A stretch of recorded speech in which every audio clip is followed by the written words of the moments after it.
Well, we were very fortunate to be able to play with Hank Finkel. He was a savior of sorts for the transition between the Blackburn and Donoher eras.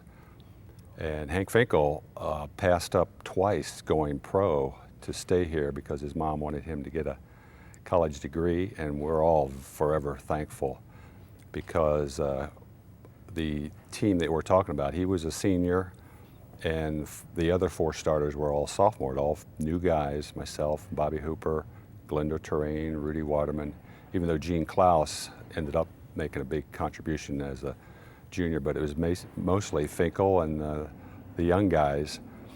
And it was because of him we got into the NCAA tournament, and in the regionals we played Kentucky, who went on to be the runner-up that year, and we found out that we could play with them. We were able to be in that league and gave us a lot of confidence.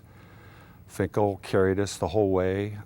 We took it for granted how important he was. The guy was fabulous as a shooter, like 60 to 65%, led the nation in percentage, shot over 80% from the free throw line, got most of the rebounds, and was a fine fella, liked by everybody. We ended up with the ball on a timeout with just a few seconds left. So what are you going to do? And Hooper, being the leader that he is, in the huddle said, "I want the ball, I'll get it out of my way, I'll shoot it." And by God, he did. He took that shot from about 25 feet, and I can still remember standing under the basket watching it come in.